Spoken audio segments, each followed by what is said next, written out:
Welcome to my channel. What? Wait! What if I told you the asteroid didn't actually kill the dinosaurs? The real killer was already here. Picture this. 66 million years ago, a crime was committed. A really, really big one. The victims? Well, you know them. The dinosaurs. And for decades, we've all pointed the finger at the same suspect. A killer that came from outer space. But what if I told you this cold case is suddenly heating up, and we might have had the wrong guy this whole time? So who really did it? Everyone knows the story, right? A giant asteroid hits the Earth, boom, game over for the dinosaurs. It's clean, it's dramatic, and it makes a lot of sense. But what if the real killer was already here? An enemy from within, hiding right under their feet the entire time. So, in one corner, we have our celebrity suspect, the asteroid. Famous, flashy, a real A-lister in the world of extinction events. And in the other corner, we've got a new lead, something that's been quietly building a case for itself. Volcanoes. And we're not talking about just any volcano. We're talking about a world-ending catastrophe from the planet itself. Alright, to solve this thing, we've got to go back, way back. Let's travel 66 million years into the past and get a good look at the scene of the crime. Then you gotta understand that this wasn't some fragile, delicate world. The late Cretaceous period was basically a global sauna. It was hot, it was humid, with lush jungles literally from pole to pole. And for over 150 million years, dinosaurs were the kings.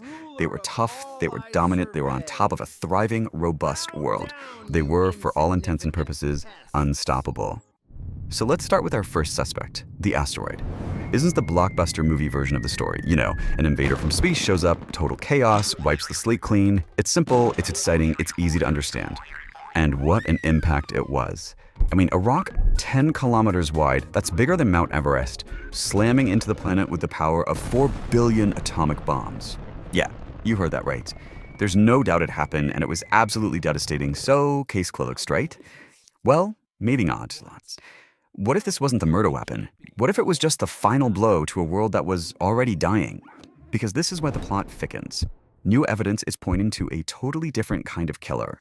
A culprit that was on the scene for a long time before that asteroid ever showed up, slowly, methodically poisoning the entire planet. It's time we talked about the volcanoes.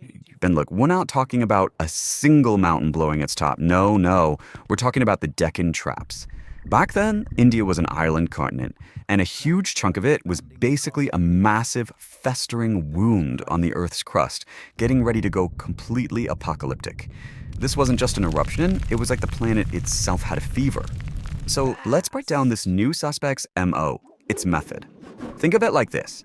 The asteroid was a sudden gunshot, quick, violent, and over. The Deccan Traps, though, that was a slow, deliberate poisoning that stretched on for hundreds of thousands of years. It didn't just kill things, it took the entire world apart, piece by piece. This is the crazy part. This apocalypse started almost 800,000 years before the asteroid even hit. It began quietly, with volcanoes just breathing out poison gas. Imagine a tiny gas leak in your house. Now imagine that house is the entire planet, and the leak goes on for longer than human civilization has existed. Yeah, that's what we're talking about. And this slow poisoning kicked off a deadly domino effect. First, the gases in the air caused the climate to go haywire, swinging between super hot and then cold, which totally stressed out all the ecosystems. Then, that same poison started creating acid rain, and, even worse, making the oceans acidic. This killed off plankton, the tiny little guy through the very bottom of the entire ocean food web. If like pouring out the foundations of a skyscraper, the whole thing was just destined to come crashing down. Now, look at this number, 2 degrees Celsius. The oceans heated up by that much over about 100,000 years. I know, 2 degrees may not sound like a lot, but believe me, it is. We're freaking out about that kind of change happening today over a couple of centuries. Imagine that kind of pressure on marine life for that long. They were failing a stress test on a global scale.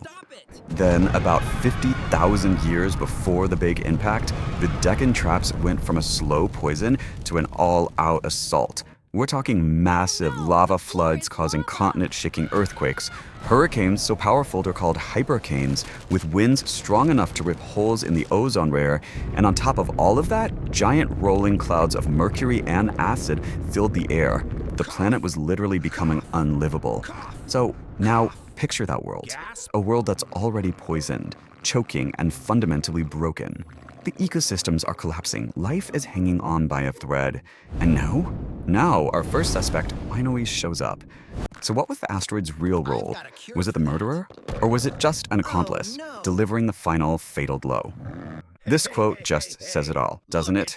The dinosaurs weren't healthy victims ambushed out of nowhere.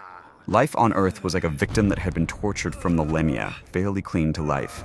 The asteroid wasn't the start of the crime. It was the brutal, bloody end. It was the overkill that just finished the job. But hold on, the story gets even crazier, because what if this killer has struck before? When we zoom out and look at the planet's other great crimes, the other mass extinctions, a really disturbing pattern starts to emerge. It turns out these massive volcanic events, these planetary fevers, line up almost perfectly with at least 4 of the 5 biggest mass extinctions in history. You've got the Deccan for the dinosaurs, the Siberian trops for an even bigger one called the Great Dying, and always goes on.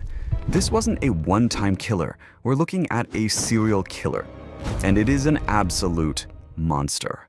The Permian extinction, the one caused by the Siberian traps, was the closest life on this planet has ever come to being completely snuffed out.